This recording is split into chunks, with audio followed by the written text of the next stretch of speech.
Hello. Thank you for 100,000 subscribers. Today we're doing an AMA, an Ask Me Anything. And I have all your questions that you left on the last video right here on this papier. Let's begin. First things first. A lot of people asked me about merch, and I'm happy to say that I started a website finally, and you can get your merch right now. Go to pleasantriestheband.com. That's pleasantriestheband.com. Get a shirt, get a mug. It helps the channel a lot, helps support me in what I'm trying to do here with all the music and the animation and stuff. Thanks so much. My bad for taking like 2.5 years to do this. It's been like 2.5 years since my last merch drop. Better late than never, I guess. Okay. Secondly, a lot of people asked about the new album. In case you didn't know, around 8 months ago, I launched a Kickstarter to raise money for my new album entitled Nobody Will Notice When I'm Gone. I kind of just want to discuss everything about the album right now. So, first of all, we have the whole thing recorded. We're about to start mixing it.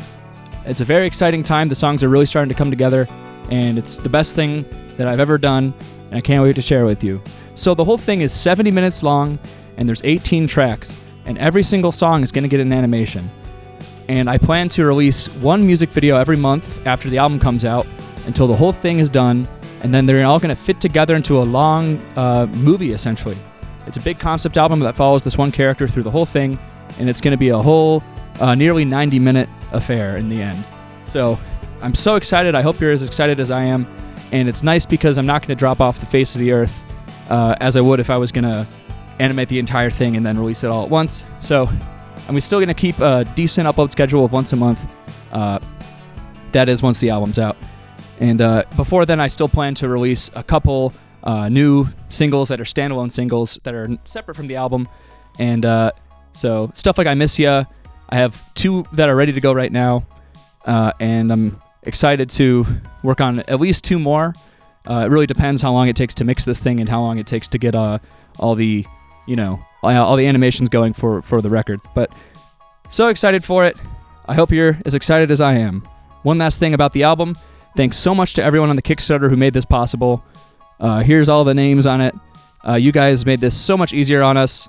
And if it wasn't for you, I don't know what we would have done. So thank you. All right, here we go with your burning questions. So these questions are from Patreon, and I'm going to put them first in the video because I play favorites, and life isn't fair.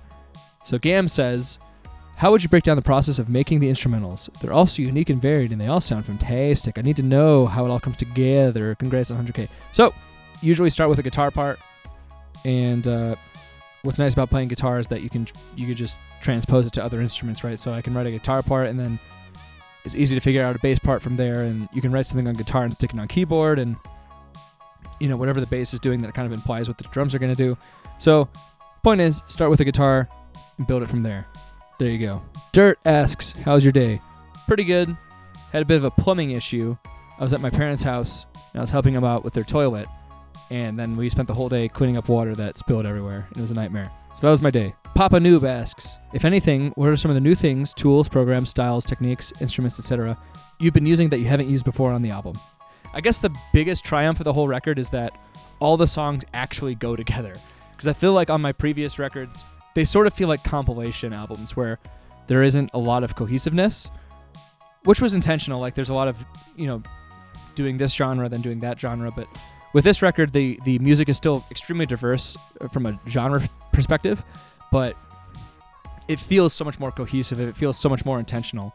The beginning tracks start out very electronic and synthy, and then they transition into being more acoustic and real towards the end of the record. And then by the end of the record, it's just one track of one guitar and one vocal. So it feels very intentional, and that's probably the thing I'm most proud of with the new record.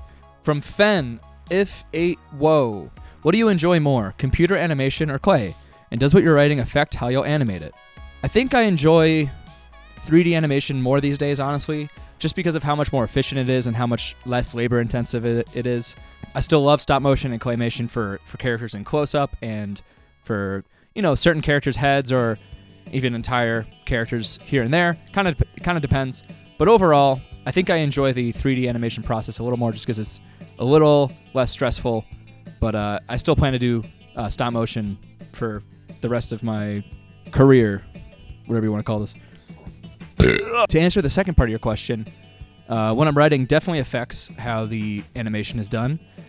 Generally, the smaller scale the story is, the more likely it's going to be in stop motion, and then the bigger the scale, the more it necessitates 3D animation, right? So if I want to have a crowd of people, I have to do it in 3D because, I'm not Wes Anderson or something. I can't afford to make 100 little tiny prop people. But if it's a smaller scale story, like about one character, two characters, they're just talking in a room or something, maybe I can do that in stop motion. So yeah, definitely affects it. Here we have 3 really good questions from Riddleisu. Number 1, are you frustrated by constant comparisons to Jack Stauber? Not at all. He's my biggest hero by far.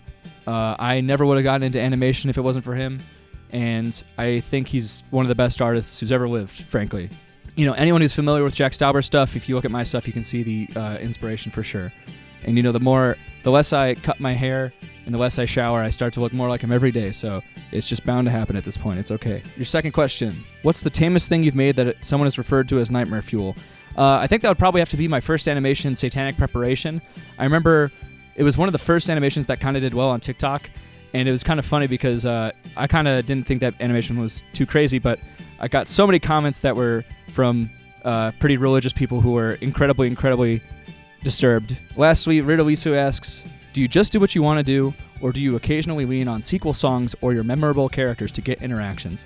I definitely don't make things that I think people are going to want to see, because I believe if you spend all your time doing that as an artist, you're bound to fail in the end, because you're not going to find new things that people might enjoy. If I had the mindset of staying safe and making the same thing over and over, I would have just made a bunch of the greatest songs in a row, and then we never would have had You Shouldn't Have Made Fun of Me, we never would have had Drink to Me. All the songs that have done really well over the last 2.5 years never would have happened if I stayed stuck in the past, I definitely try to push myself and make new stuff, but at the same time, if I write a song and I can see it working in a greatest song or a I Like Your Company style video, I'll usually go for it, but most of the time that's not the case, and I kind of just try something different. From Trony Baloney, do you have any abandoned projects that were already somewhat animated? Yeah, as of right now, I think there's 3 videos that are all on my Patreon that were pretty much recorded, at least the demos were, and I had gotten decently far in animating them, even finishing several of them, but they just never were up to par at the time, and especially now, I don't think they're up to par with what I'm doing now, so they'll probably never be released publicly, but so if you're curious, there's several animations on my Patreon that you can check out that are never going to get released publicly. From Fun with a Portal Gun, do you draw inspiration from any Adult Swim shows? If so, which ones? Definitely. I mean, growing up, I watched Tim and Eric just about every single day. I think I've seen every Tim and Eric episode at least 20 times each. I loved Metalocalypse, the Brendan Small show. I'm a big fan of Brendan Small, home movies as well. I think he's probably the funniest guy who ever worked at Adult Swim, and one of the most talented with, as a musician and as a comedian, whatever, writer guy. He is the best. Those are probably my 2 favorites. All of Tim and Eric's stuff, bedtime stories included. Check it out. And Metalocalypse are my jam. From J Moki DM, are the Andy songs You Shouldn't Have Made Fun of Me, I Like Your Company, and Please Don't Put Me Away based off true stories from your childhood? Yeah, they are, for the most part. At least I Like Your Company and Please Don't Put Me Away definitely are. You Shouldn't Have Made Fun of Me kind of isn't. I was such a weird kid that nobody really picked on me, and my brother is really tough, and I feel like if anyone picked on me, they would have had him to answer to, and so thanks, Cam. You protected me. I Like Your Company is definitely true. I used to go to my friend Sam's house when I was, I think, 5 years old, and ask him to hang out. His parents would answer the door, say like, hey, not trying to hang out right now. I'd be like, okay, cool. And I would show up again like 30 minutes later, and this would repeat and repeat and repeat. And they never really had to tell me off, but I kind of would just look back on it later and be very embarrassed about it. But him and I are still friends to this day, thankfully. And then Please Don't Put Me Away is entirely based on a true story. I got in trouble as a kid for Sharpieing on playgrounds and being a little idiot, and I did naughty things, and I got in trouble. I remember a cop came to my house, and I just sat at the table crying in front of my parents, and in hindsight, the whole thing was very funny. But don't be like me. Don't do it. Don't do it. It's not worth it. It's not cool. But yeah, so that's definitely based on a true story. From Melutikabobus 7K4044, will you make a Please Don't Put Me Away sequel or any more Andy and Can't Cancel Me Carter videos? Definitely. I'm planning to do one before the new album comes out. I don't want to give too much away about it, but it's about how when I was a little kid, I used to plagiarize famous artists' song lyrics and pass them off as my own in front of my classmates to look really cool and really deep. And this one specifically is about how I used to write down System of a Down lyrics when I was like 8 and pretend they were mine, which is pretty funny in hindsight. Clawfinger64. How do you generally approach composition? To be specific, is there a sort of system or philosophy by which you compose?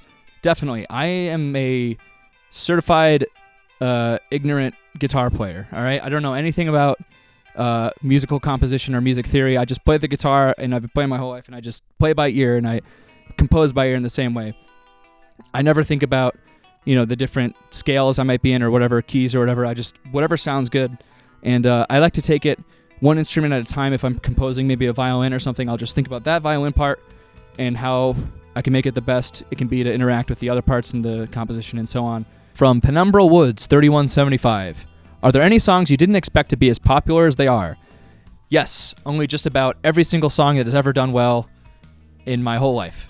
I didn't expect Drink to Me to do well. I didn't expect I Like Your Company or You Shouldn't Have Made Fun of Me. And certainly not the greatest song. If there's anything I've learned in the last 2.5 years, it's that I don't know anything, because whenever I have a song that I think is going to do super well, it flops, and whenever I have a song that I don't think anyone's going to get, it does well. So, yeah, it's kind of wild. I have to kind of trust that I don't know what's going to happen and kind of just make the best stuff that I can, and you never really know what's going to happen. The Schmorple. Are the voices in Hermetian Philosophy / Honey I'm Home you? So I sang Honey I'm Home. That's the second to last track on my second album, Tiny Hearts Core. My friend who goes by Chauncey Loveshack wrote everything for Hermetian Philosophy, and he also co-wrote Demon Inc. and Been Misplaced and Placed from that same album. I love this. He's a very close friend of mine. Go check out his SoundCloud. It's Chauncey Loveshack on SoundCloud. He makes amazing music, and I definitely want to produce more of his songs in the future. Although I said that at the last AMA 2 years ago and haven't done anything. So, sorry, Chauncey. Been busy doing the new album. I'll get to your stuff, I promise, because you're the best. From Brisk Soda. Is your band inspired by System of a Down? Or insert punk or metal bands? It's really funny because I was never really compared to System of a Down until You Shouldn't Have Made Fun of Me came out. And I can definitely see the resemblance, but what's kind of funny is that I was really trying to emulate Faith No More with that song, particularly the album King for a Day, Fool for a Lifetime. And it's interesting, it says a lot about System of a Down, because I think that their biggest influence is probably Faith No More, with Mike Patton's vocals especially. So it's funny that by trying to emulate one of their influences, people pick up on their influence. But that being said, I listened to System of a Down nonstop as a kid, from like age 0 to like 12. I know every single song by heart. I've seen them live a few times, of course. They're wonderful. From Caden Bowen 749. Are you going to update your Bandcamp page? Some of your songs aren't on it. So I don't want to go too much into it now, but it's not a mistake that I haven't updated the Bandcamp. I actually don't really like Bandcamp very much these days at all. I think they treat artists pretty bad, and I'm not planning on putting any music up there ever again. I'm looking to close my Bandcamp account eventually. I actually want to make a video about Bandcamp and why I dislike them so much in the near future, but we'll see, because there's so much to do for this album. But suffice it to say, Bandcamp's not great. Don't buy music on Bandcamp is all I'll say, because the artists literally get $0 due to their revenue share system. The artist gets literally no money at all. So there you are. I put Bandcamp literally at the bottom of all the different music publishing places, right down there with SoundCloud in the trash tier. Julesy Boo. Do you think you could make a behind-the-scenes video for how you make your songs / animations someday in the future? I have a couple of those on my Patreon already, so if you want to check out behind-the-scenes stuff, it's all on my Patreon, and I think I'm going to keep it there just to give something back to the people who support me there. So go to my Patreon if you want to see behind-the-scenes stuff, and thank you. Thing Music 295. What do you think now looking back on the Chocolate Chalk Opera? So Thing Music is referring to the Chocolate Chalk Opera, which is a song I released in 2014, I think, just about 10 years ago at this point, that I released when I was 15, and I made it with my friends way back then when I was in, I think, my sophomore year of high school. And, I look back on it, and I have nothing, it brings nothing but fond memories, because I just think about sitting down with my friend Mike, my friend Mocha, and a few other people that helped me make that. It was the first thing that I'd done that I was really excited about, that I really felt good about. So, I think for a 15-year-old kid, it was pretty good. The Scooshinator. Do you want to make music with other indie musicians/bands? If so, who would you like to collab with? I'd really like to work with Namdi from Chicago, because I really love his music. I've been listening to him for a really long time, since like 2013, and I've met him a couple times. He's really nice. So maybe that would be cool. Hit me up, Namdi, if you want to do that. Armageddon the One Gamer. Do you ever think of collabing with other animators while you focus on doing your music wholly, or vice versa? In a perfect world, if I was maybe a bigger channel or whatever, I would love to be able to pay animators to help me out with my stuff so I can focus on the music. But as far as right now goes, I don't see that happening for a while, because I don't want anyone to work for free, because I don't roll. That's not how I roll. If I ever grow enough to be able to pay them, I would definitely do that. But that probably isn't going to happen for a while. But maybe one day. You never know. Mason Buter 9508. How do you feel about covers of your songs? Hey, if you want to cover my song, go for it. I don't care at all. All right? And I'm honored. Tintin Mint Art asks, when do you have your creative spurts? Do you randomly think of a concept or premise in the middle of the night, or do you develop ideas in sessions? I really like how David Lynch thinks about ideas. He talked about how getting ideas is kind of like going fishing, where you kind of cast your line out and you clear your mind and you just kind of sit there, and maybe you catch something and maybe you don't. But you don't really force it, and you don't beat yourself up if it doesn't happen. That's my approach. I sit down with my guitar or at a keyboard or at the DAW or whatever, and I try to think of something, and I just try to have fun. That's the most important thing. Most important thing, have fun. And sometimes I get something really good, sometimes I don't. And if I don't, then I just walk away after. If I try for a couple hours, maybe an hour or two, and if I don't get anything, I just get up and walk away, and it's not a big deal. But you don't put that pressure on yourself, and that's how you come up with ideas, in my book. Which of your currently released albums would you say you had the best time working on? I think that'd have to be Tiny Heart's Core, because of all the awesome string players that came into my friend Vince's studio, and because that was a pretty ambitious project, even though it was relatively short as a whole. The whole thing is like 30-something minutes. But some of those songs, like the song Tiny Heart's Core and the opening track Heart of Darkness, were really ambitious for us at the time. And thanks to everyone who came in and played cello and violin and viola. And thanks to Vince for undergoing such a crazy project. From Bleezy McRibs 6567. Do you have a day job? How do you get money to support yourself and your creations? I want to create art, but it's hard when most of my time goes to a 9-to-5. As of right now, I don't have a day job, and I do this full time. Thanks to people like you who watch my YouTube videos, and thanks to everyone who listens to my music, I'm able to pay my bills. And right now I'm just trying to grow this thing into something that can last and sustain and that I can do for years to come. So thank you all for your support. Thanks to everyone on Patreon. Thanks to everyone who buys merch. It means the world to me, because really all I want to do with my life is to continue making music and hopefully inspire and entertain you guys. So thank you. Oh God, the light. Emma Animate asks, how did you get into animation? And how have you developed your style? You have such a distinct one, both in stop motion and 3D. And as a 2D animator, I'm curious. I got into animation because of Jack Stauber, of course. I had a cursory understanding of stop motion because when I was really young, maybe 4 or 5 years old, I hung out with my brother in our basement and we did a little bit of claymation inspired by guys like Knox Corner on Newgrounds and stuff like that, old school stuff. When I was 19, I saw Jack Stauber's stuff and I really wanted to get into it. I've been thinking about doing a stop motion music video, but didn't really know where to start and was a little intimidated. But then I saw Today. My friend showed me it, and I realized that, I could do an animation and have it not be the most complicated thing and have it just display cool ideas. And I always say that Jack Stauber taught me that the ideas that an animation has are much more important than the complicated way in which they're depicted. So I got into claymation again as an adult, and was really inspired by David Firth's early work on animations like Hell, and he had an animation with some like drummer. I just kind of remember them from my childhood and being terrified by them. And that was really the inspiration for Satanic Preparation, my first animation that I released back in 2019 or whatever. I always wanted to get into 3D because I knew it was going to be a little bit more efficient and something that I could do much faster and something I could explore bigger ideas with than stop motion ever could. At the end of the day, I try something new every video, At first it was the low poly style with the images stuck on people's faces, like in I Hate You All or The Greatest Song Ever Made. After I did that a few times, I was like, okay, I want to try and do a 3D character that's still low poly but has an articulated face. So I did. I Can't Eat That, It Gives Me Gas, that one. and then that became the I Like Your Company style. And it kind of just went from there, every couple animations I want to try something new that I haven't done before, right? And with the I Saw What You Did style, that's just my head on a green screen stuck on a terrible 3D body. And that's really just inspired by Jack Stauber's stuff, where he would have a live-action body, but with a claymation head stuck on it. So I just did the opposite of that, right? Fake body, real head. So, just trying something new every time. And over time, it's grown into this thing where I have a bunch of different styles that I like to jump between. So it's fun. Rat Latte 5857 asks, do you play any games? If so, which one is your favorite? Right now I haven't been playing any video games. I just haven't really had any time. But in the past, I was really into Super Smash Bros. Melee. I played competitively for like 7-something years, I think. I was a Samus player, and in the Chicagoland area, I was pretty good. I think I was top 5 at one point.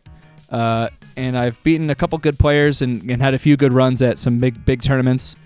And it was a great time, and I hope to play again one day, but we'll see. I've just been a little busy, and the game kind of hurt my hands, so I kind of stopped. Aside from that, I was really into StarCraft 2 back in like middle school and Team Fortress 2.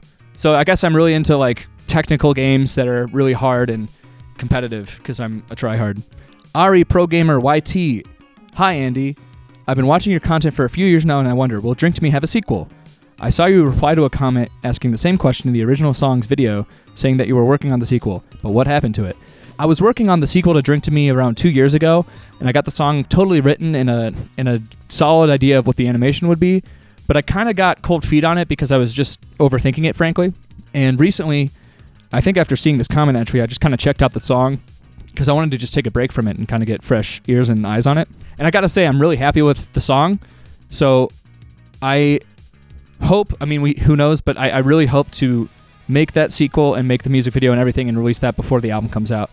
Because once the album comes out, I think I'm going to chill out on doing standalone singles for quite a while. Because if you think about it, I've been doing one song a month for most months over the last couple years, and this is going to be 18 songs. So if you do the math, that's 18 months worth of songs, right? So I want to get these standalone singles out of the way. I want to do a Please Don't Put Me Away one. I want to do Drink to Me, and I have 2 others that are already done that I want to release as well. So I hope I'll get it done. The song's really good. It's called I Will Make It Real. The song is called I Will Make It Real.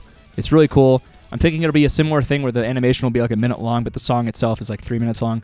It's a really cool song. I'm really happy with it. I don't know why I was so worried about it when I was writing it, but, I guess it was the pressure or something. I don't know. Next up from Yes Sir Cenac. What types of songs do you enjoy making more? Serious songs or silly songs? I really like making both. I feel so fortunate that I seem to have gotten an audience that seems to be down for me to be silly or more serious or somewhere in between. So thank you so much for, frankly, allowing me to make whatever I want to do, because it would be very understandable if, people only tuned into the funny ones or people only tuned into the serious ones. But it really feels like no matter what I do, there's a chance it's going to do well. Out of all the songs I've had do well, Drink to Me is a more serious song. That did really well. The Greatest Song is a total farcical meme, and that did really well. And, I Like Your Company and You Shouldn't Have Made Fun of Me are kind of in between, and those have done well. So I really feel like the world is my oyster, and I have you to thank for that. So thank you so much. But I will say, I gotta catch my breath. I really like doing both, but I do feel like the serious songs are a bit more important to me. I think I'm better at it, frankly. And the new album really reflects that. It's a very, very serious record overall. It's very, very dark, it's very, very dark and very, very emotional. But there is some kernels of black comedy and dark comedy in there. So I really think you guys are going to like it a lot. Yo B Gaming 2938. Was there ever a time where you had to scrap a song that was already made? If so, why? There was this one song that was going to be on my second album called Joy to Someone Else. I was really excited about it at the time. It was kind of like an orchestral, experimental song kind of thing. It was mostly an instrumental with very, very little vocals. And, I had this whole demo. We recorded the drums. We recorded the guitar and the bass. It came time to do, there was going to be a lot of cello and a lot of contrabass and strings and all this crazy stuff. And we just kind of got to a point where I just didn't have it in me to finish the track. So it never came out, and I've never even posted the demo anywhere, like on Patreon or whatever. So I guess that would be the big one, because we got pretty far with it in doing the live drums and several other instruments, but it just never kind of came out. So that might be something that I do one day because it's a pretty cool song. Cathenicus Rex asks, how many hours in Fallout New Vegas? So Fallout New Vegas is definitely my favorite single-player game of all time, and I've beaten it only a handful of times, maybe 2-3 times. So I would guess my hours are somewhere between 100 and 200. That's my guess. And I definitely want to do a playthrough soon. So maybe I'll do that on stream. I don't know. Let me know if that's something you want to see. Cool Dude, QZ1GF. I have one of the most important questions you have ever been asked. What is your favorite kind of soup? As a quarter Greek man, my favorite soup is avalemino. All right, it's avalemino. It's not avgol lemangus, like some people say. No. This is my favorite soup in the whole world. I still remember visiting my dear grandparents, my dad's parents in South Africa, in Cape Town. I remember being 4 years old, turning 5 in South Africa, and running around in my Hulk costume. I was very into the Incredible Hulk, and punching people in the legs. I had my whole body painted green, and I had a little Hulk suit on and Hulk hands, and I was punching people. And I remember my grandma making avalemino soup. It's egg and lemon soup, which sounds kind of weird, but trust me, it's the bomb, and it's my favorite soup. Stinky Boy 149, favorite album? Songs of the Key of Life. The greatest album ever made. Everyone knows that. All right, you knew that. It's Maraudin' time. Question, by far, what are your favorite and least favorite songs you've made? Favorites? Man, this is kind of a maybe a disappointing answer, but it's all the songs on the new album that haven't come out yet. They are the best songs I've ever made, and I don't know how I'm going to top them, frankly.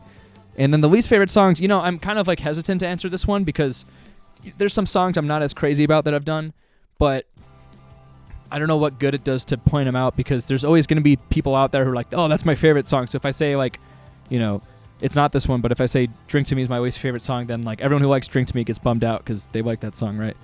If I had to answer your question and not dodge it, I would say, I don't know. I love all the songs. Honestly, I can't choose. I'm going to dodge your question. I'm sorry. Cam the Rat Man.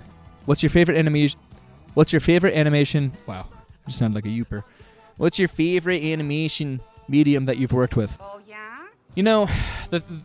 It's the biggest pain in the ass, but doing traditional stop motion where I have a character that has an armature and a small little set made out of cardboard or foam board and wood, etc.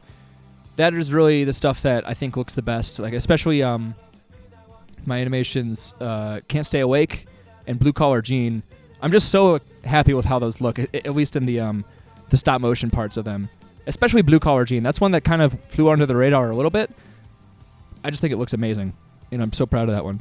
Even though that's the most time-consuming and the hardest to do, in the end, I'm just so happy with how it looks, so I got to choose that. Matthew Stokel asks, Dear Pleasantries, I have a question. What's your favorite ice cream? Cookie dough. Yes. Has 454. What's your favorite Jack Stauber song? I can't listen to Koi Boy off of Pop Food without crying, so that one is like a really, really powerful song that I love so much. But I definitely think my favorite thing he's ever done is Opal, because that is just, frankly, the best thing on YouTube. That's like the best thing a single person has ever created in my book. He's the man for that. He always will be. Emma Animate asks, what's your favorite song you've made in the past year or two? And maybe a little bonus, favorite off the album? I'm kind of winging this. I haven't really thought about it.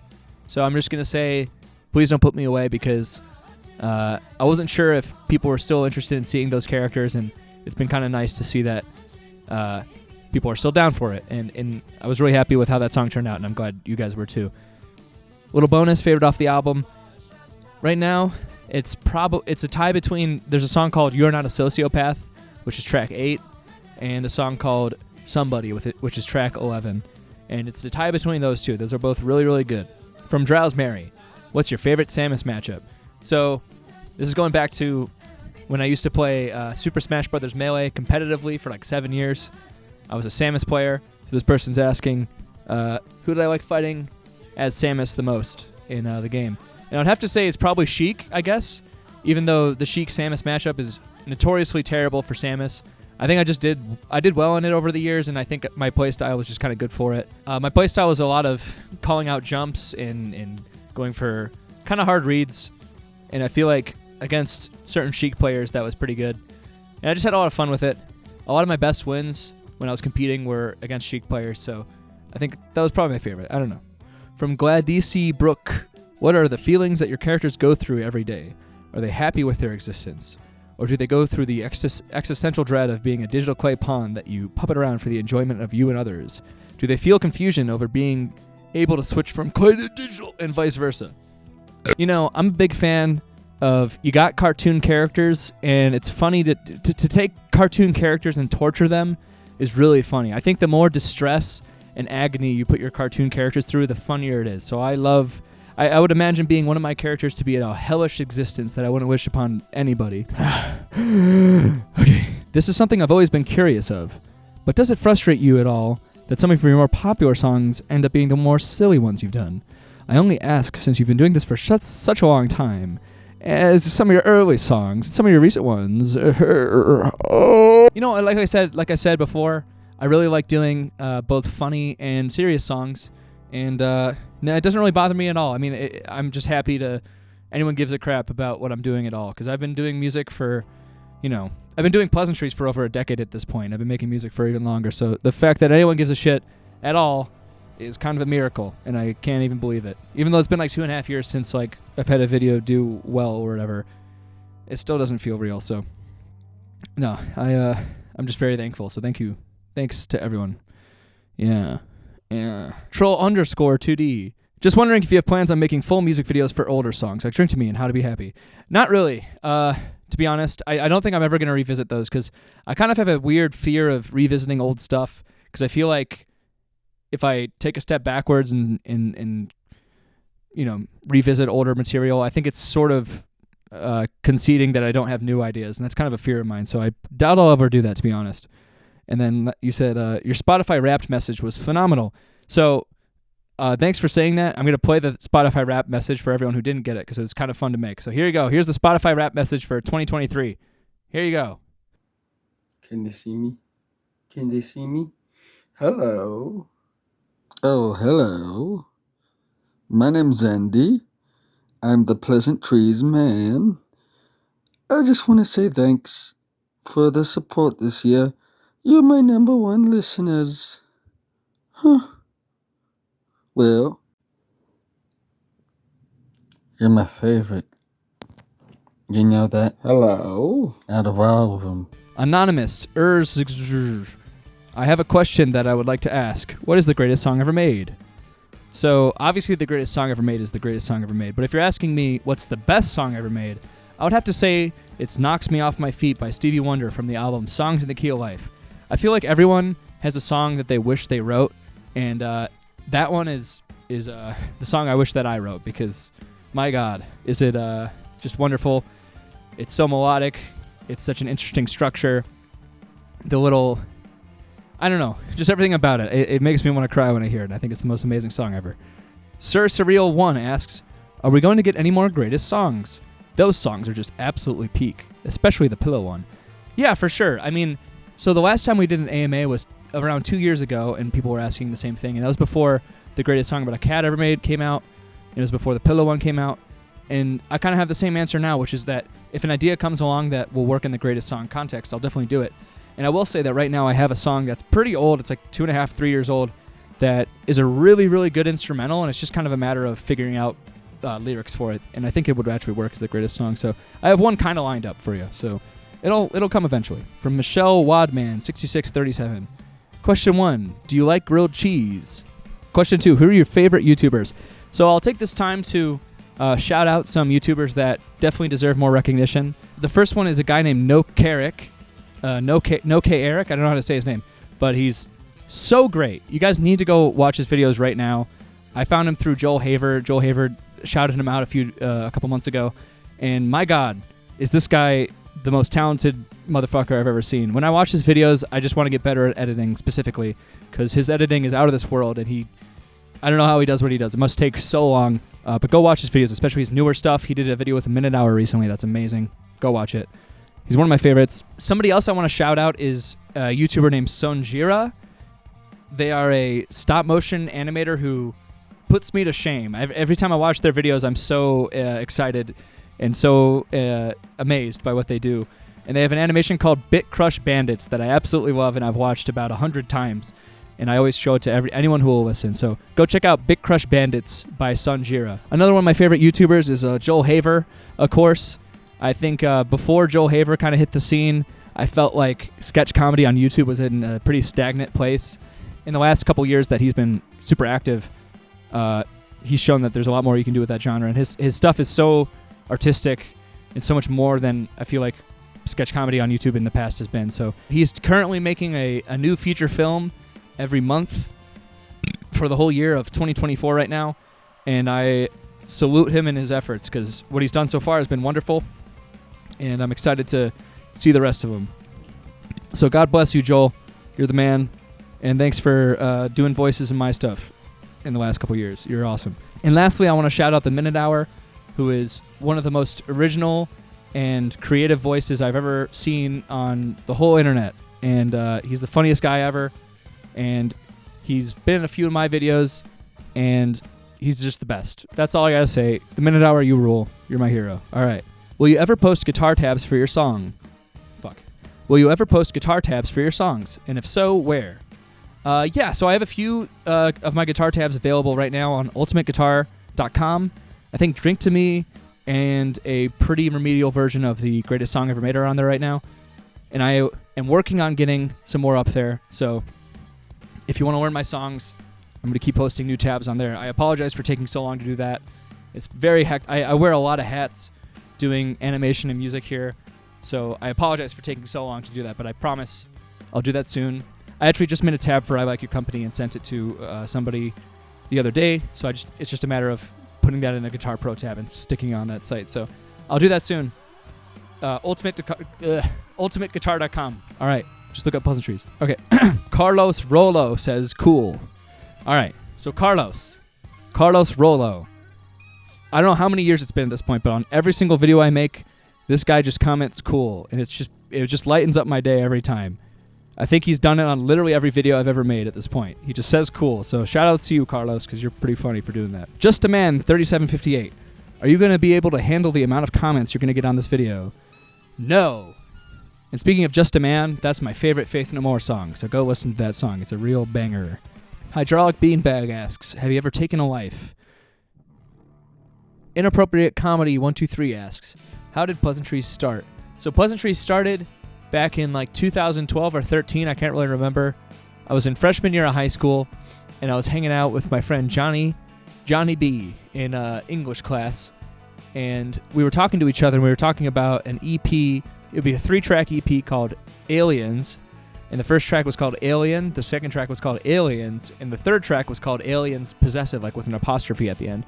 It'd be an album that was just like absolutely terrible, about like aliens who owned a bread shop, and if you like try to shoplift from the bread shop, they would make you pay full price. So utter trash, you know. And that's how it started. We talked about that in English class one day, and I went home and I recorded it in like 15 minutes. It's still on my Bandcamp, and that's how Pleasantries started. And I kind of realized shortly after that you can actually make music as a single person. You don't like need a band to like, you know, do all of the other instruments for you or whatever. So that's kind of how it started, yeah. Okay, Dwight asks, how many instruments can you play? And what was the reaction when you saw that the Greatest Song Ever Made was blowing up? I can play guitar and sing, and I can play bass and a little bit of keyboard. And I'm trying to get back into drums. I used to be pretty good at drums, but I'm trying to get back into it. And that's about it. You know, around 2 years ago, 2-ish, whatever that was, when the Greatest Song Ever Made was blowing up, honestly, it was a crazy time because, you know, it was just like refresh YouTube Studio. It's like 1,000 more subscribers, like 500 comments and like a bunch of views. And it's like, it was kind of a crazy time. And I just kind of wanted it to end, frankly. Every time it was like a couple, I don't remember how long it was, but it was maybe a couple weeks where I was just like, when is this going to end? When is this going to end? I think I have a serious condition of the grass is always greener syndrome where, you know, wherever I'm at right now, I want the other thing that I can't have. So like when the song was doing, or when the video was doing really well, I was just like, when is this going to be over? When is this going to be over? And then when I don't have a video doing well, I'm just like, when is the video going to do well? When is the video going to do well? So I don't know. I think maybe there's something wrong with me psychologically, but I don't know. That's what I was thinking. Alan Fornever asks, how do you usually write your lyrics? Is it mostly improvised? So I struggled with writing lyrics for a really long time. And I always tell people, when you start out writing lyrics, you're just going to write a lot of cringe. All right. And I've been there. It's really hard to put yourself out there and actually put your thoughts down, word for word. It all comes with experience. Songwriting is all about experience in my book. So the more you do it, the more years you've got doing it, and the more songs you've made, the better you get at it. And when I do lyrics, I kind of just sit there and I sort of do it while I'm thinking about a vocal melody, where I'll have a vocal melody and I'll kind of go whatever, and then I'll get a word that sounds right, So I'll start with a word and then a couple words that sound good, and then sort of build off from that. So that's kind of how I do it. And I don't really improvise vocals very much. I'm not much of a rapper, What ritual of sacrifice do you do to give the forbidden potion of the angel's voice? Boring answer, which is it's a lot of practice. I really like Ken Tamplin's Vocal Academy on YouTube. I never did his paid course, but I watched a lot of his free videos, and that was enough to kind of like learn how to do it. I got to shout him out a lot because I sang kind of incorrectly for the first, 18, 19, 20 years of my life. I had to kind of relearn how to sing eventually when I kind of ran into a brick wall with singing so poorly. And he was the first person that was able to kind of like get it through my head the proper way to sing when you use your diaphragm and whatnot. Sakiz the Savage Cat asks, how did you learn playing guitar? And did you take lessons and or take courses? Yeah, so I started playing guitar when I was 8, and I started doing group lessons around the same time. And then I did private lessons for a couple years, and really all I did was I just learned the songs that I wanted to play. So that's what I always tell people when they're trying to learn guitar is, what do you want to play? When I was a kid, I was really into AC/DC. I can't listen to AC/DC anymore without getting a headache, but I used to love them so much. It's really that simple. What's your favorite artist? Like, what's your favorite guitar music? Learn it. And if you're not good enough to play the stuff that you want to play, then you learn something easier. Then you work your way up, right? So then you work your way up. Yeah. Ironic Gaming 463 asks, how have you learned to create music? Was it through trial and error, a class, or a bit of both? It's pretty much all trial and error. I don't really believe in an academic perspective on songwriting. I think songwriting is all about listening to the song and not thinking about it from an academic point of view. I think it's a lot about experience. I think when you get into songwriting, you're going to be really bad at it for a while. I was terrible at it for years. The first several songs I wrote were just literally the song Perfect Disguise by Modest Mouse. If you go listen to the song Perfect Disguise by Modest Mouse, I made like 15 renditions of that song, and that was the first year of songwriting for me. So you're going to be really bad when you start, but there's nothing wrong with that. Everyone goes through it. Have you dealt with loss/tragedy in a similar way to the main character in I Miss Ya? Was this the inspiration for the video? And if not, what was the inspiration? I write a lot of songs that are based on personal experience, and that one might be the most personal one I've ever written, because there's a girl I knew named Ruth, and we were sort of acquaintances in high school. I didn't know her very well, and then a year after high school, I found out she had passed away, and it was really sad. And so I kind of found myself thinking about that recently, and I just wrote that song. It's kind of a downer, but I think it's one of the best songs I've ever made. And originally I was going to use her last name in the song, and I'm really glad I didn't do that. Because originally the song was going to be Ruth, last name instead of I Miss Ya. And thankfully I didn't do that, because that would have been pretty stupid. Silver Pants asks, if someone like myself wanted to get into music but had absolutely no experience with instruments or music, etc., where should I start? So yeah, I always say, don't let anything hold you back from starting making music. Anybody these days, you have a tablet or a computer. Everyone has them, right? So there's apps that you can get. There's free apps. Just Google digital audio workstation or a DAW, a free one. You can use Audacity, whatever. Just get into it. There's no point in waiting. You just get into it and you go for it. Another piece of advice I would give is that while you don't have to learn an instrument these days, you can create music without knowing an instrument. It makes it a lot easier if you know an instrument, and specifically if you know how to play keyboard or guitar, or maybe bass. It makes your life a lot easier, and you're going to make a lot better stuff, frankly. And at the very least, you're going to work a lot more efficiently. Because even if you're somebody who doesn't play an instrument or who thinks they don't play an instrument, at the end of the day, you're going to be programming on a keyboard roll, like in a DAW. So you're really learning the keyboard at the end of the day, no matter what. So I would say learn an instrument, because it will save you a lot of time and make you much better at songwriting, I would say. Phonobot asks, what usually comes first, the idea for the song, the idea for the video, the idea for both, or is it a case-by-case basis? I want to say that pretty much always the idea for the video comes after the song. So I'll be like writing a song and I'll get a few lyrics down and then I'll kind of come up with like a situation that works in like an animation context. So that's kind of how it goes. What do you get the most inspiration from in your songs? I've always liked to think it's a mixture of life experiences, craziest thing you've heard, and just plain random concepts. Yeah, so like I said earlier, I really like David Lynch's approach to ideas where you kind of just sit down and you cast. It's like fishing. You cast your line out and you kind of just wait to see what happens, and you don't put a lot of weight on yourself. So sometimes I'll have something going on in my life that I'll think about, something in the past or something that's just completely ridiculous that is, far-fetched. And yeah.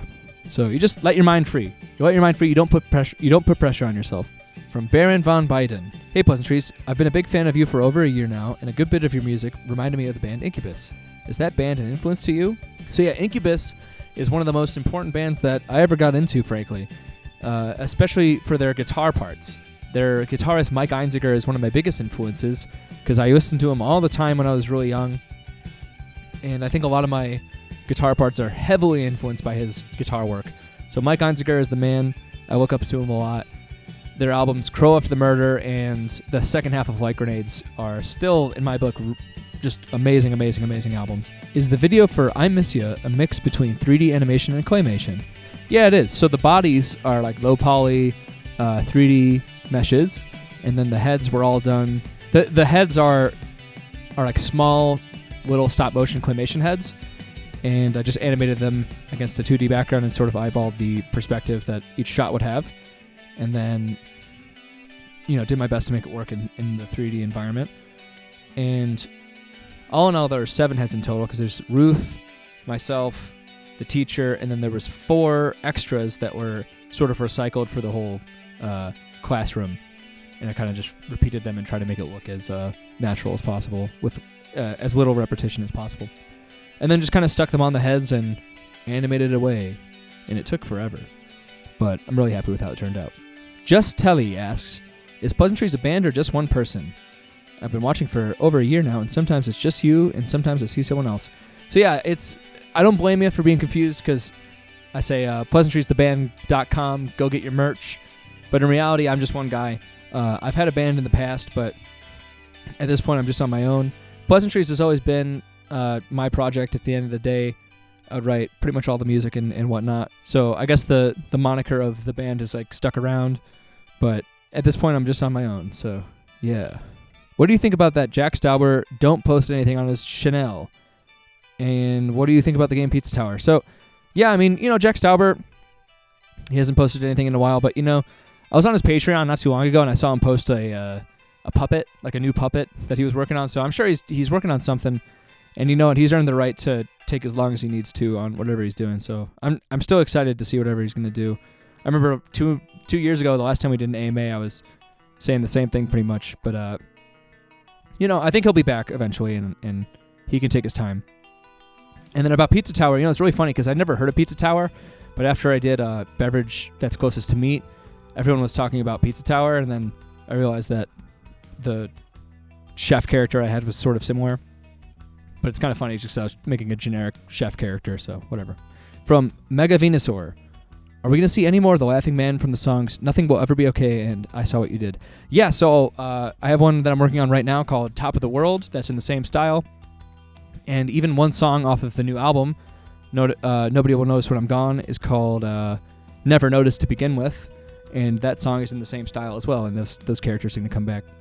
And if you like the Laughing Man, I have a t-shirt and a coffee mug of the Laughing Man. Go check it out. Pleasantriestheband.com. No big deal. Tunizra asks, will you do more live shows / streams? Yes. I have a show planned out, I think in July. It's on my Spotify page, and they spelled my name wrong. They said like Pleasantries. Have you ever considered making a game with your art style? I think it could be pretty unique. If you did, I could imagine something like Squirrel Simulator. That's a really good idea with the Squirrel Simulator. But I will say, I was talking to somebody about doing a game. The new album would be a good thing to base a game off of because it's going to be like 18 different songs and there's going to be so many 3D models and assets to use. So we could probably get someone to make a game off of that stuff. So yeah, I think that's something that might happen. Will you ever be doing songs similar to the ones on Pleasantries, the album again? So yeah, this person's talking about my first full-length album from 2017, the self-titled Pleasantries album.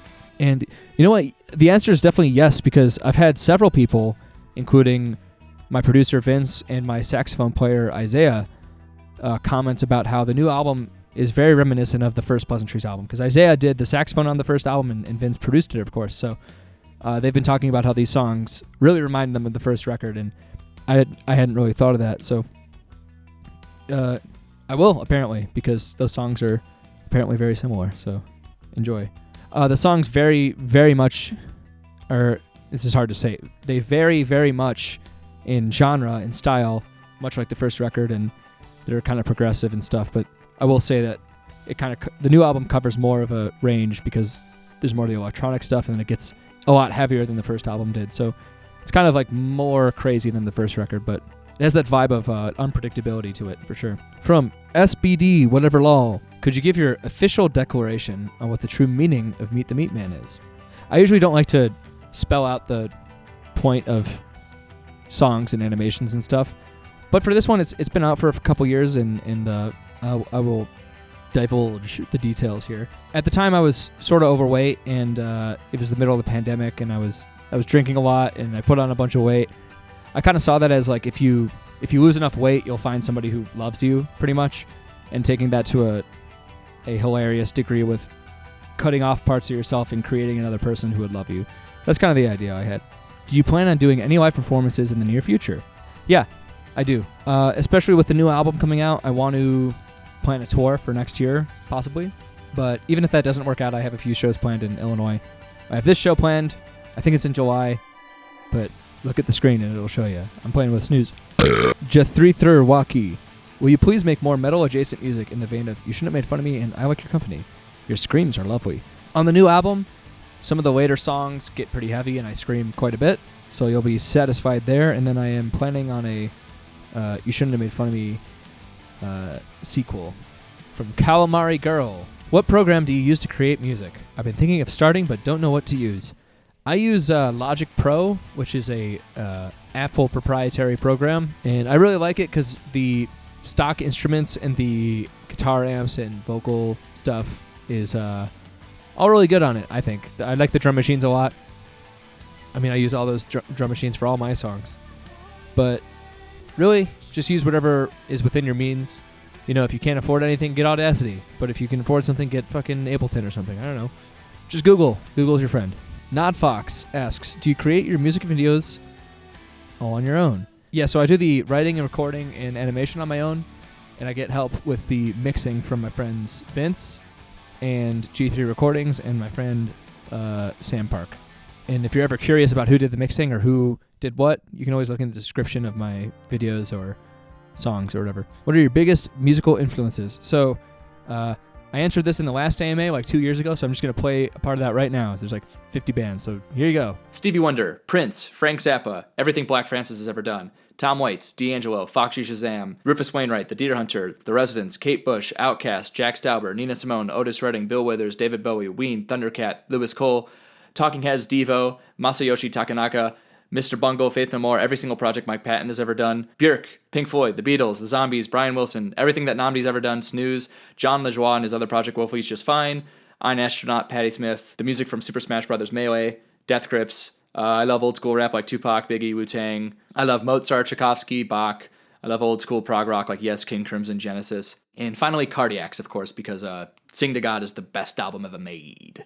My favorite artist in the whole world is Stevie Wonder. He's the greatest songwriter of all time. He made Songs with the Key of Life, which is the best album ever made. I think I take a lot of inspiration from his vocal melodies in particular. They're always extremely intricate and creative, but always unbelievably catchy and memorable. And I try to do the same in my music, except much, much worse. I also take a ton of inspiration from Prince, especially as a guitar player. I just love everything about what he did with the guitar. Another thing that I take from him is his use of drum machines, because his use of the Lin M1 drum sampler in the early 80s, he used it throughout his whole career, but especially in the early 80s with the Revolution. The stuff he did with that drum machine is just unbelievable. It's such a simple machine, but he was able to come up with endless amazing beats, and it was all new at the time. I mean, drum machines had just become a thing, really, and the Lin M1 is one of the oldest drum machines there is, and he took it and was just at the forefront of the whole era of music. And nobody's really been able to do what he's done since. I just have endless respect and appreciation for what he did in his career. The other biggest influence would, of course, be Jack Stauber, who is the whole reason I got into making lo-fi poppy music and doing animation in the first place.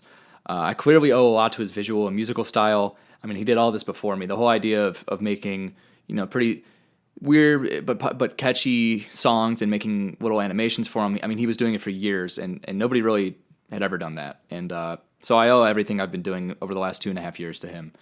And I'm just really excited to see what he has in store next. I'm sure it'll be amazing. I honestly respect him just as much as I respect people like Prince and Stevie Wonder, because the level of originality that he's had over, the short time he's been doing stuff, it's just unbelievable. And I can't really offer up any higher praise than that. And aside from those, in the last couple of years, I've gotten really into a band called Secret Chiefs 3, which is the members of Mr. Bungle, aside from Mike Patton. And I got really into them because I've always loved Mr. Bungle, but never realized that they continued making music for the last 20 years. And so it's been a bit of a gold mine to discover that one of my favorite bands, if not my very favorite band, never really went away like I thought they did. So that's been a treat. I also love a band called Blue Tag that has hit me up in the last couple years. They have an album out called Sanity that I really like. You should go check it out. Go listen to Blue Tag. And I love this band called Snooze that I used to play in, and they're still my best buds. From Mayonnaise, will there ever be an extended version of Nothing Will Ever Be Okay? I really like the song, and I think it would be cool if there was. There definitely will be. I have a version of it right now that's like 2 minutes long rather than just the 30 seconds it was originally. I definitely want to release it. I think it's something I'm going to release before the album comes out for sure. Green Spirit. If I were willing to give you a certain amount of money, would you be willing to play me and my fiance's wedding? If you change that certain amount to a large amount, then yes. But no bronies allowed. We did it. Yeah. But my question is, did you ever play with other bands in Chicago? I'm curious to learn more about you before you had started the whole Pleasantries thing. Yeah, so pretty recently, the last couple of years, I played with a band called Snooze because I've always been friends with them for the last 6-7 years. My friend Logan played keyboard in my band from like 2015 to 2016, and he played keyboard on the first Pleasantries album. And we've been great friends for years. And he started Snooze shortly after he left the band in late 2016. And I've always been a big fan, and they needed a bass player, so I said, screw it, I'll hop in and join. So I played with them for many years. I love Logan so much. He's probably watching. And yeah, he knows I love him. I love the whole band. No big deal. They're my boys. For life. For life. A-Tech. I've been a fan since Squareheads. Can I please get the official Pleasantries Recognition Award for bragging rights? I bestow upon the Pleasantries... what is it? The Pleasantries Recognition Award. Enjoy. Astro 985. Will you ever release instrumental versions of your songs? Yeah, I actually plan to, when the new album comes out, I want to make a YouTube video that's just the whole album front to back, just the instrumentals. And I thought it would be funny if I started out the video like with like this kind of video with showing my face and just crying and speaking to the camera, being like, you thought the album wasn't good enough with my vocals, so I guess here you go.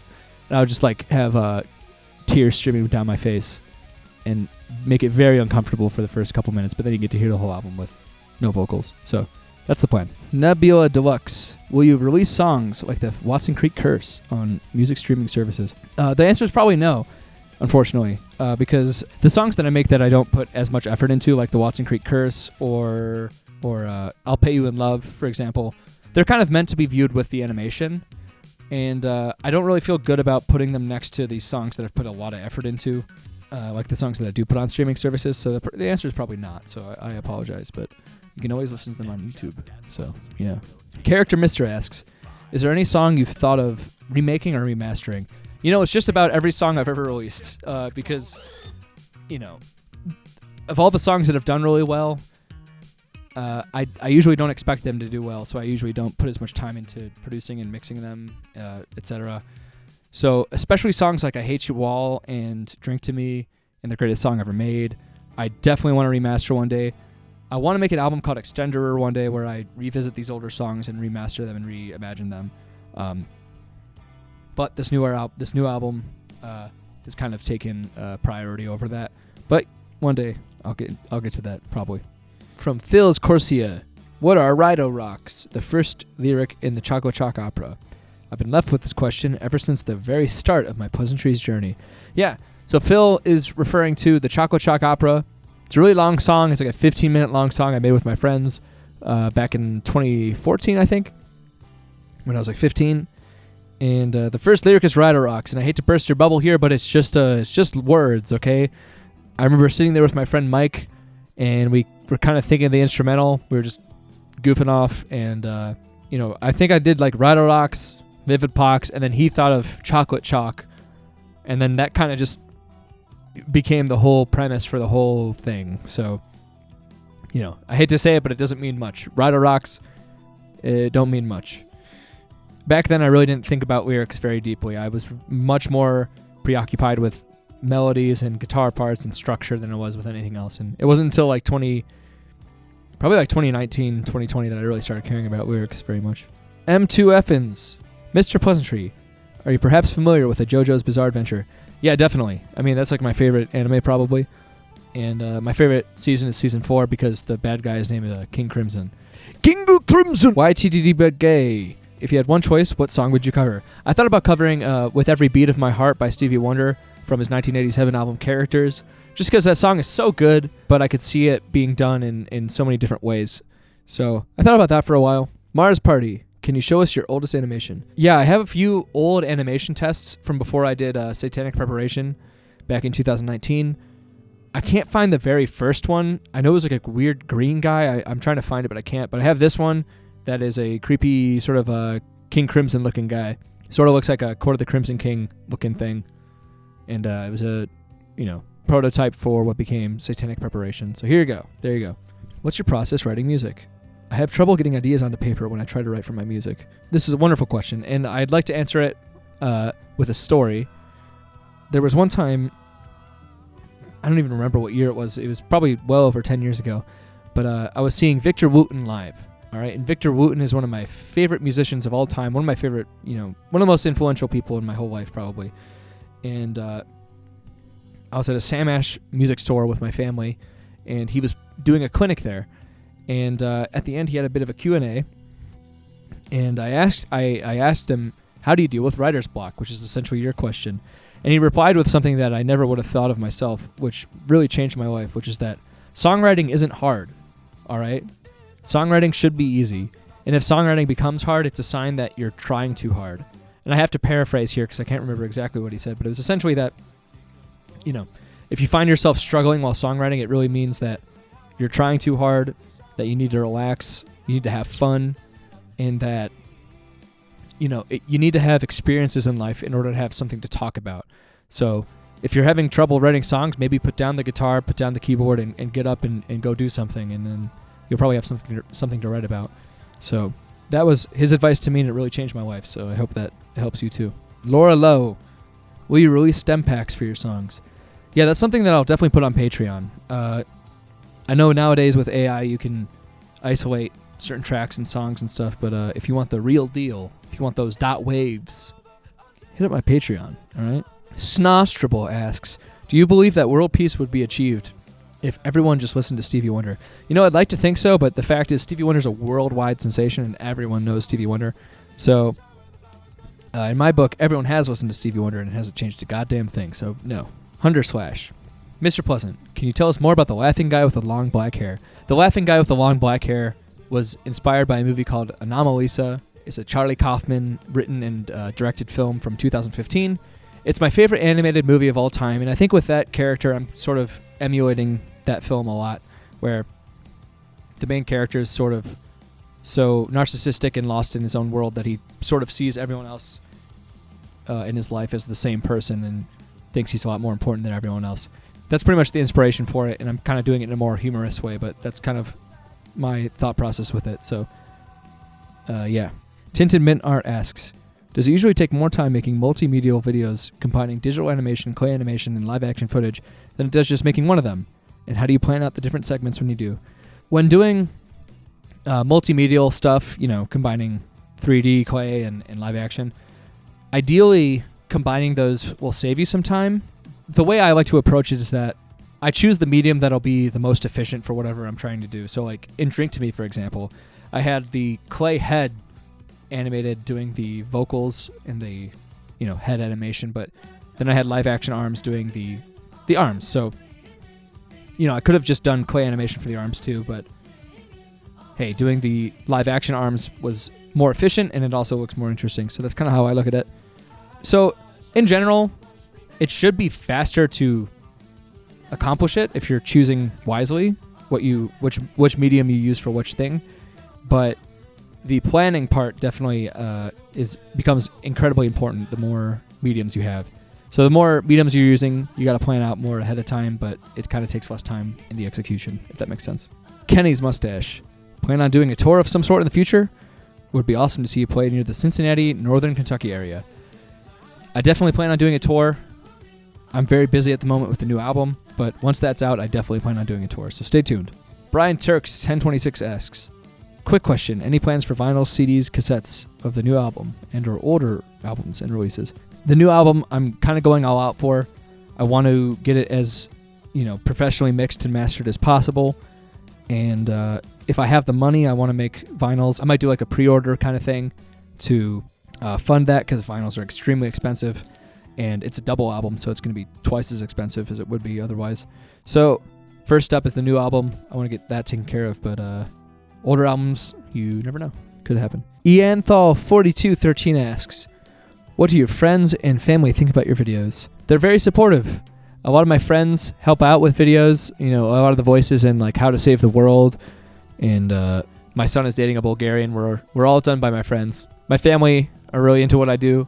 My parents love the greatest song about a cat, and my mom took all the videos of my cat at the end. So, hi Andy, cool milestone you got there. I've been following for a long time, and my question is, what do you use for your stop motion? I use a old camera from like 2009. Here, let me check. I'm using it right now to film. So it's a Canon Rebel. It's a Canon Rebel T3i, old camera from, I think we got it in like 2009. And we kind of had it lying around for a few years. And then when I started doing stop motion, it fitted my needs very well because the photos it takes are very high quality. The video is not so great, but I still use it to this day because it's all I got and I can't afford a better camera. So I use my Rebel T3i for all things stop motion. I use Dragon Frame for software for stop motion animation because it's the only thing that I've found that's compatible with DSLRs. I use Sculpey Clay. Okay, cool. Dat Boy Troy asks, what equipment do you use to record your songs? I want to steal your identity. Well, the equipment I use is pretty bare bones, honestly. I have a Scarlett. I have the 2-input Scarlett, the Focusrite Scarlett, the one that everybody has. Very basic shit. Demiurge Person asks, what kind of video will you do next? So up next, I have a music video for a song called Irritable Boy Syndrome. It's a 3D animated music video. It's like 2 minutes and 20 seconds, I think. It's a really good song. I hope you like it. I think that'll be out next month in April. So look forward to that. Advent of Mechanist asks, what's the craziest one of your videos, either in concept or in production? I'd probably have to say that You Would Like It Here is my craziest video. It's from back in like 2020 or 2021, I can't even remember. That animation is pretty dark and awful and unsettling, but I love it so much.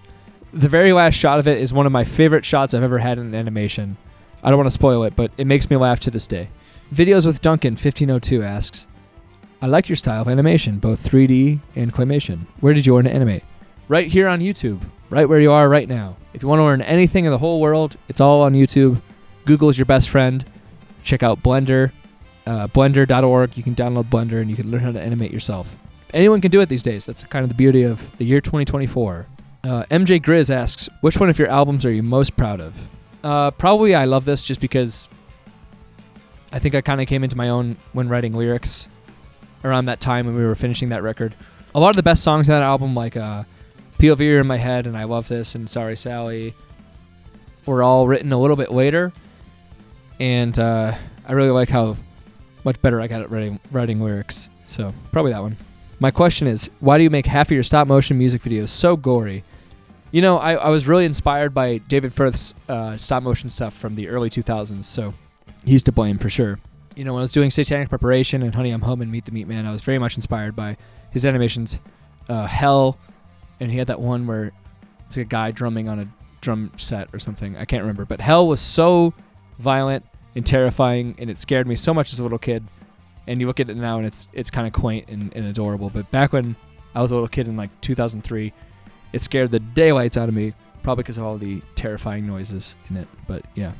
The first letter of the alphabet asks, why are you 3D? Why are you 3D? Mr. Axolotl Man, will you collab with the Minute Hour again? I love the Minute Hour so much. I definitely want him to do more voices and act and stuff in the future. For the new album, I definitely want him to voice some characters because I think that would be a big thrill. So yeah, that is if he so desires. No SJ, bunch of letters, asks, do you have any other pets? And if it's just your cat, can we see more of it? Yeah, I have a couple other pets. Here's my dog, Moloko. Here's my cat, Marble, from the song.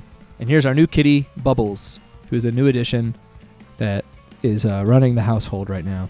Elena asks, what's your favorite part of doing your creative process? Like, would you say you enjoy making the music or the actual videos themselves more? You know, I enjoy both a lot, but I think I'm better at making music by a long shot. You know, when I do animations, I often feel very incompetent, and I feel like I don't really know what I'm doing. It's because I've only been doing it for a relatively short time. But when I make music, I feel like I really understand it very well, and I feel like songwriting is kind of the thing I'm best at in life. So I feel like very comfortable with that. But when it comes to doing videos and animation, I regularly bite off more than I can chew, and it becomes very difficult. So probably writing the music is the best part for me. Ugly Gremlin asks, are you proud of your old music? Yeah, I mean, definitely. You know, a lot of the old stuff I did, you know, the Chocolate Chalk Opera or the EPs before that or the first Pleasantries album, I wrote that stuff when I was like a teenager, you know, like 15 or a little older. And, you know, if I wrote that stuff now, would I be proud of it? Probably not. But I think for a little kid, it's not bad at all. And I can't complain too much. All right, that's it. Thank you so much for all your questions. Thank you so much for 100,000 subscribers. I hope this was interesting and fun. From the bottom of my heart, thank you for all the support over the last 2.5 to 10 years or whatever we've been doing this. But you've changed my life, frankly, and I can't wait to show you this new album and everything that's coming with it. So thank you, and stay tuned. All right, goodbye.